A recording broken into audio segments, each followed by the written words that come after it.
नमस्कार मंडळी, नवीन एका इंटरेस्टिंग व्हिडिओमध्ये सर्वांचं मनापासून स्वागत आहे। मित्रांनो, तुमच्याकडे स्वतःचा जन्मदाखला जर नसेल किंवा तुमच्या जन्मदाखल्याची ग्रामपंचायत, नगरपालिका किंवा नगरपंचायत कुठल्याही कार्यालयामध्ये नोंद नसेल तर ती नोंद करून जन्मदाखला कसा मिळवायचा याविषयी संपूर्ण सविस्तर माहिती या व्हिडिओमध्ये आपण जाणून घेणार आहोत। व्हिडिओला सुरुवात करण्यापूर्वी चॅनलवरती जर नवीन असाल तर कृपा करा चॅनलला सबस्क्राइब करा। अशाच महत्त्वपूर्ण अपडेट या चॅनलवरती येत असतात। चला तर मित्रांनो, व्हिडिओला सुरुवात करूया। तर मित्रांनो, तुम्हाला जन्मदाखला हवा असेल परंतु तुमच्या कुठल्याही कार्यालयामध्ये त्या जन्मदाखल्याची नोंद नसेल तर अधिकारी तुम्हाला जन्मदाखला देणार नाही।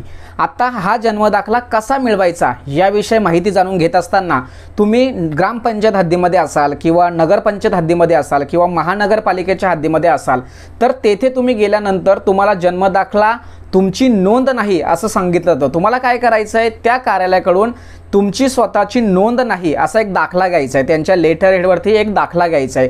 सदर दाखला तुम्हाला घेऊन एक सायबर कॅफे किंवा माहिती सेवा केंद्र किंवा तहसील कार्यालय किंवा CSC सेंटर यांच्याकडे जायचं आहे। त्या ठिकाणी तुम्हाला एक अफिडेविट करायचं आहे। त्या अफिडेविटमध्ये असं लिहायचं आहे किंवा असं मेन्शन करायचं आहे की माझा जन्म या गावात झाला आहे, माझी जन्मतारीख अशी अशी आहे, तरी मला या कार्यालयामध्ये नोंद करून जन्मदाखला देण्यात यावा असं एक प्रतिज्ञापत्र तुम्हाला सादर करायचं आहे। हे प्रतिज्ञापत्र तुम्हाला तहसील कार्यालयामधून पास करून घ्यायचं आहे। त्याच्यावर तहसीलदारांचा सही शिक्का घ्यायचा आहे। हे झाल्यानंतर आपल्याला काय करायचं आहे, तो जो ग्रामपंचायत किंवा नगरपालिका किंवा नगरपंचायतमधून जो आपण दाखला घेतला आहे तो दाखला, त्यानंतर हा अफिडेविट आणि एक फॉर्म असतो, जन्म मृत्यू दाखला मिळण्याबाबतचा एक फॉर्म असतो। सदर फॉर्म मी डिस्क्रिप्शन बॉक्समध्ये त्याची लिंक देतोय, तिथून तुम्ही घेऊ शकता। हा फॉर्म तुम्हाला व्यवस्थित भरायचा आहे। व्यवस्थित भरल्यानंतर या दाखल्यावरती किंवा हा जो फॉर्म असतो हा फॉर्म घेऊन तुम्हाला तुमच्या स्थानिक तलाठी कार्यालयामध्ये जायचं आहे।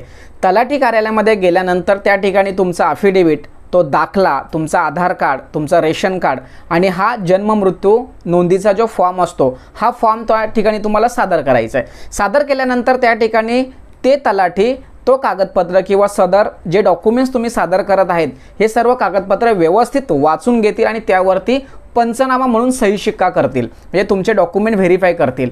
हे काम झाल्यानंतर तुम्हाला काय करायचं आहे, सर्व प्रकरण जे काही डॉक्युमेंट्स मी आता सांगितले हे सर्व डॉक्युमेंट्स घेऊन तुम्हाला कुठे जायचं आहे, तहसील कार्यालयामध्ये। तुमच्या स्थानिक ज्या तहसील कार्यालय असतो त्या तहसील कार्यालयामध्ये तुम्हाला जायचं आहे आणि त्या ठिकाणी तुम्हाला टपालामध्ये हा फॉर्म टाकायचा आहे आणि संबंधित अधिकाऱ्याशी तुम्हाला भेटायचं आहे की बाबा मी असं पत्र किंवा असं कागदपत्र सादर केलेत, माझी पुढील कारवाई चालू करा। यानंतर काय होतं, तहसील कार्यालयामधील जे अधिकारी असतात हे अधिकारी तुमच्या स्थानिक ग्रामपंचायत, तुमची नगरपालिका किंवा नगरपंचायत इथल्या जे लिपिक असतात किंवा अधिकारी असतात, ग्रामसेवक वगैरे, यांच्याशी संपर्क साधतात आणि एक सुनावणी लावतात। त्या सुनावणीला ग्रामपंचायतमधील अधिकारी सुद्धा उपस्थित असतात। त्याचबरोबर जो ॲप्लिकंट असतो, जो अर्जदार असतो, तो सुद्धा त्याला त्या ठिकाणी उपस्थित राहावं लागतं आणि सुनावणी होते। सुनावणीमध्ये काय सांगितलं जातं की बाबा आपल्याकडे हा असा अर्ज आलाय, या अर्जामध्ये अशी अशी माहिती दिली, ही योग्य आहे किंवा नाही। तर या संदर्भात सर्व ते पंच लोक असतात, या ठिकाणी पूर्ण पंचांच्या समोर ते व्हेरीफाय होतं आणि तुम्हाला तुमचे डॉक्युमेंट जर व्यवस्थित असतील तर त्या ठिकाणी तुम्हाला तहसीलदार कार्यालयाकडून तहसीलदारांचा सही शिक्क्याने एक शिफारस पत्र दिलं जातं आणि हे शिफारस पत्र तुम्हाला काय करायचं आहे, ग्रामपंचायतमध्ये घेऊन जायचं आहे। त्या ठिकाणी जे शिफारस पत्र तुम्हाला देतात तो शिफारस पत्राची एक प्रत डायरेक्ट तुमच्या ग्रामपंचायत, नगरपालिका किंवा नगरपंचायतमध्ये जाते आणि एक तुम्हाला स्वतःला दिला जातो।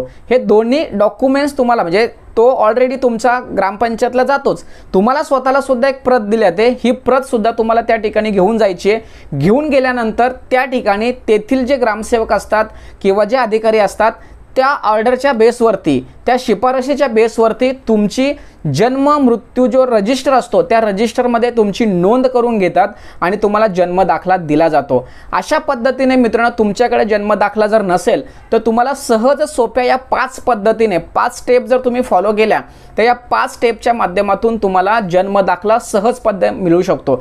यासाठी खूप जास्त खर्च नाही, फक्त तिकीट आणि अफिडेविट वगैरे या सगळ्या गोष्टी तुम्हाला वापरायच्या आहेत। या सगळ्या गोष्टी जर तुम्ही व्यवस्थित वापरल्या, स्टेप बाय स्टेप जर गेल्यात तर साहजिकच तुम्हाला 4 ते 5 दिवसामध्ये स्वतःचा जन्मदाखला मिळणार आहे। ज्यांची नोंद नाही तरी सुद्धा तुम्हाला जन्मदाखला कायदेशीररित्या मिळणार आहे। अशा पद्धतीने मित्रांनो अतिशय महत्त्वाची इम्पॉर्टंट माहिती या ठिकाणी समजावून सांगण्याचे प्रयत्न केलाय। सदर व्हिडिओ सदर माहिती महाराष्ट्रातील प्रत्येक नागरिकांपर्यंत पोहोचवण्यासाठी सहकार्य करा। तोपर्यंत धन्यवाद। जय हिंद, जय महाराष्ट्र।